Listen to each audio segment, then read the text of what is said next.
those ways. You'll catch There's me? a reason why we're trying to train kids at such a young age. I will. Our values and our morals and our belief system. So when they rise up, they can reinforce. Thank you. The next candidate I have coming up is she's a former state legislator. She just snuck up behind me. She left the Republican Party and she went to join the Constitution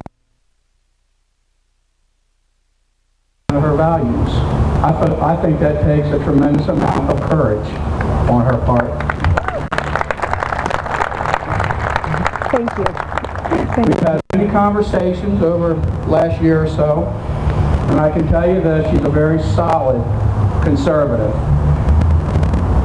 She'd make a great lieutenant governor, and I can also promise you won't find her in any after-hours clubs like our current lieutenant governor.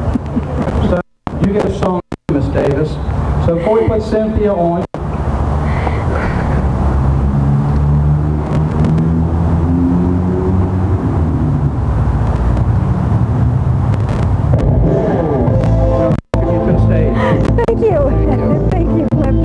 about 15 minutes. Okay. Okay, so I'll take care of it. In about 15. We're good. Now you want to hold that up when you speak, okay? We're good. That button up when you speak.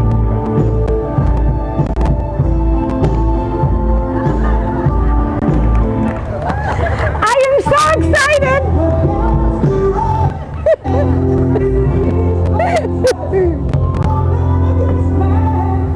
Thank you, folks. What a nice welcome.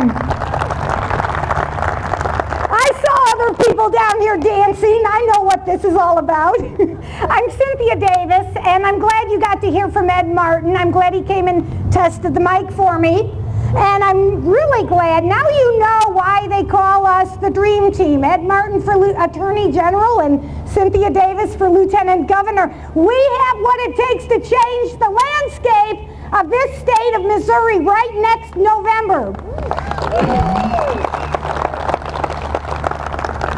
But for those of you who don't know me, I want to give you a very quick introduction. My husband and I opened a Christian bookstore in O'Fallon 23 years ago, and the reason we did is we asked ourselves, what can we do to raise the moral fiber of our community and make things better? We are all about, back then and still today, how do we impact the culture? And I want to ask each one of you today, how are you going to impact your culture? Because every one of us has something we can contribute to make things better. So as a business owner, I got involved in the O'Fallon Business Association, and that's when they said, we've got problems with City Hall, how about you be on the legislative committee? And I said, fine, but what does a legislative committee do? And they said, all you have to do is go to the regular meetings and report back to us, what is government doing to ruin our lives next? And I thought, yes, I can do that. And that's really what got me started in the political arena, because sometimes government is so anti-business and anti-citizen that they're making decisions that defy the will of the people.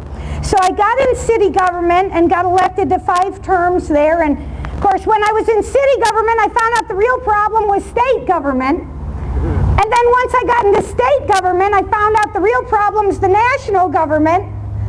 But the truth is, we're all getting the shaft on all levels. And that's what's happening. Thank you.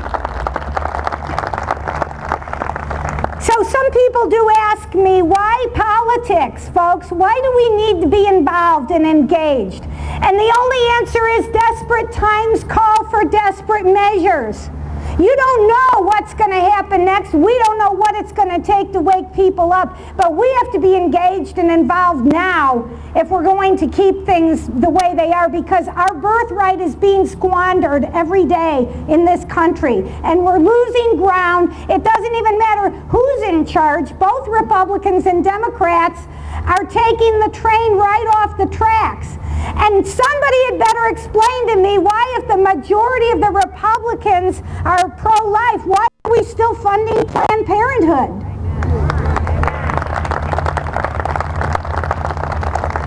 And so we have a lot of apathy in the culture that we do need to address.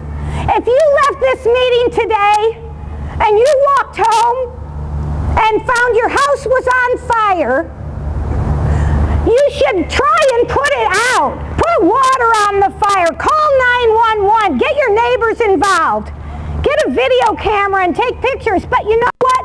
Our house is on fire right now. And they're making bad decisions. And there are people who are yawning and saying, I guess it doesn't really matter that much. It's going to burn anyway. And so we're not reacting with enough appropriate action to save it. And I'm not talking about you good people here. I'm talking about how the country got in the mess that it's in today. But you know, this Obamacare mentality is what really started waking people up. When we realized big government is going to foist their plan down our throats. I am the lady who sponsored the Healthcare Freedom Act. I'm the lady who sponsored the Firearms Freedom Act, and I'm the lady who filed the Light Bulb Freedom Act.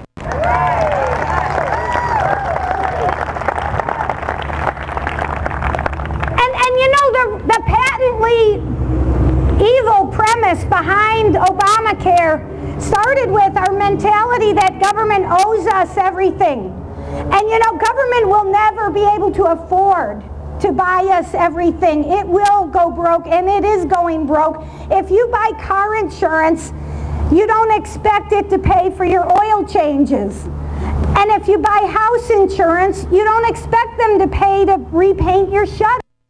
And this is what's happened with this Obamacare, is it is covering everything that could possibly happen to anybody, and they're bankrupting us. I want to tell you something special about being here, though. We were talking last night about 9/11. And I was actually here at Lake of the Ozarks when our country was attacked. And I feel this deep sense of gratitude to be with you guys, because it's very fitting and appropriate.